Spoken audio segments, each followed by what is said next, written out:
Peppa Pig Tailies, Baby Evie's Firework Night.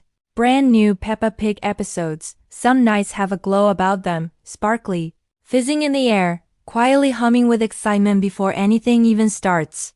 On this particular evening, just as the sun inhaled its last orange breath and darkness draped itself across the hills, the pig home was alive with anticipation.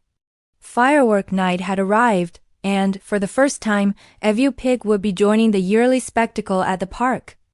Now, before you conjure visions of a rambunctious toddler, let's set the record straight. Evie Pig is very much an adult. She's Peppa's cousin, now grown, working in accounting, and with a well-honed eye for budgeting fun. Firework night, she'd admit, had become a rare treat, a break from spreadsheets and sensible shoes. Peppa Pig, also an adult now, no longer spends her days splashing in muddy puddles, but she still appreciates a splash of excitement and a twinkle in the night sky. Her brother, George, also thoroughly grown up, is a museum technician specializing in dinosaur restoration, and he relishes any chance to remind people of this fact. Tonight, he was tasked with engineering the family's picnic setup, ensuring, as he put it, maximum stability during excitement. And of course, Mummy Pig and Daddy Pig had both exchanged parenthood chaos for the slightly more subdued chaos of empty nest life, although the definition of subdued is, admittedly, flexible in the Pig household. Both were eager for the fireworks, the laughter, and maybe, if the wind held off one or two sparklers to wave about with abandon. Back to Evie Pig, then, who hadn't attended firework night in years, not since her university days, at least. She had carefully prepared, earmuffs packed, for necessary noise control, a thermos of chamomile tea slotted beside her phone, and a selection of highly nutritious pumpkin seed bars, which she intended to foist on her cousins for their own good. On the drive over, she played her Big Nights, Big Sights playlist, determined to fully embrace the sensory spectacle. As dusk gave way to night, the Pig family assembled on the grassy hill at the edge of the park. Around them, clusters of villagers did the same. Miss Rabbit, Sir Grandad Dog, Madame Gazelle, everyone grown, swapping stories and flasks of tea or something a little stronger under their stylish trench coats. Old friendships simmered in the chilly air, punctuated by the distant pop and crackle of test-run fireworks. "Spot secured," announced Peppa, setting down a checkered blanket, now large enough for 5 adults, and a stack of picnic baskets. "Prime view, excellent acoustics. Potential for a hasty getaway if someone sets their hair on fire," which, George put in, inspecting the ground for uneven patches, statistically happens less than you'd expect. Daddy Pig, embracing his role as master of ceremony, handed everyone a glow stick and a plastic cup of warming ginger punch. "Here's to another firework night. May it be as dazzling as it is structurally sound." Evie, settling in, glanced at her cousins. "You realize I haven't watched proper fireworks since that summer at the coast?" Peppa grinned. "You're in for a treat. We've got the council's biggest display yet. George's mate from the museum is coordinating the pyrotechnics. He swears it is all above board." For a while, the group nibbled, laughed, and braced against the brisk snap of wind. All the while, Evie couldn't help noticing the collective energy, that tremulous, jittery thrill among grown-ups returning for a tradition that belonged as much to memory as to the immediate present.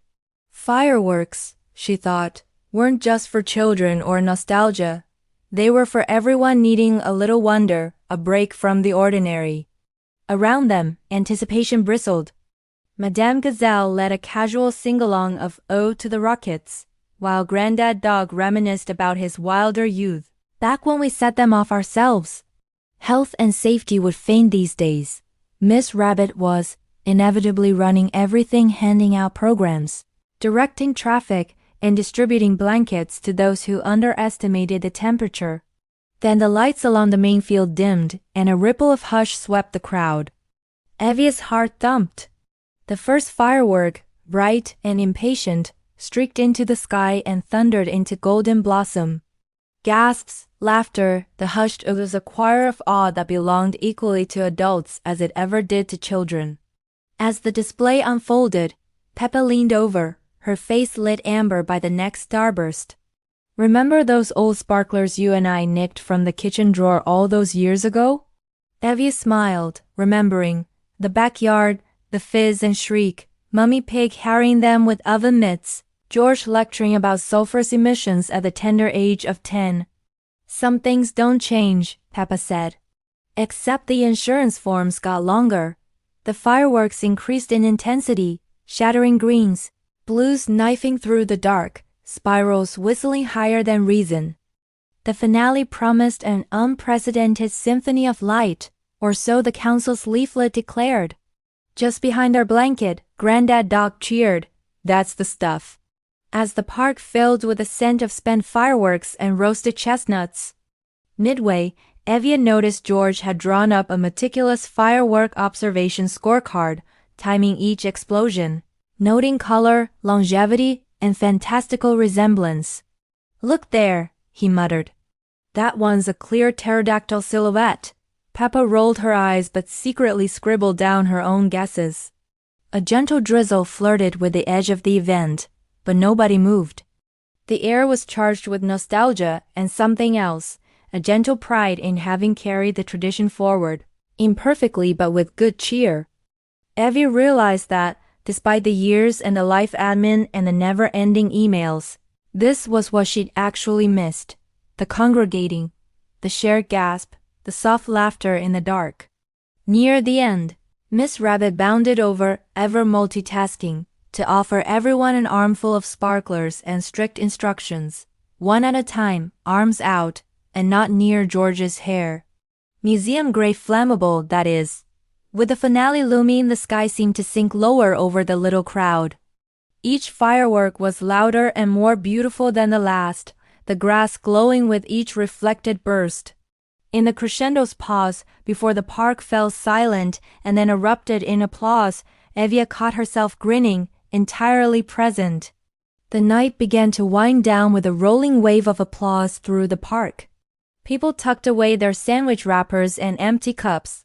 Huddled together, swaddled in coats and scarves, the small group of friends and family watched the glowing embers, fading out above the field, each sparkling fleck a memory tucked away for another year.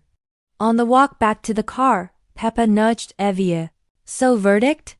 Evie pressed her cold fingers around her thermos, expression caught between laughter and awe.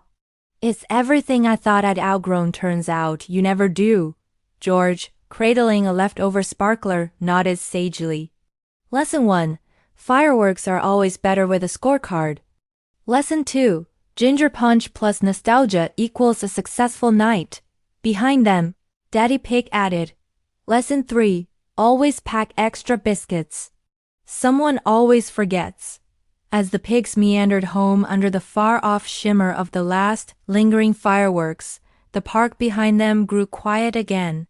Just as the final glow disappeared, Evie glanced over her shoulder and felt, unmistakably, a small joy buried under the responsibilities of adulthood, now rekindled and fizzing along with the memory of this firework night. Tradition, she realized, was a bit like a sparkler, brightest when shared and always worth relighting. And as the car engine started up and the night slipped towards tomorrow, Peppa, Evie, George, and the rest carried a glimmer home with them, ready to see it light up the sky again. Somewhere down the line,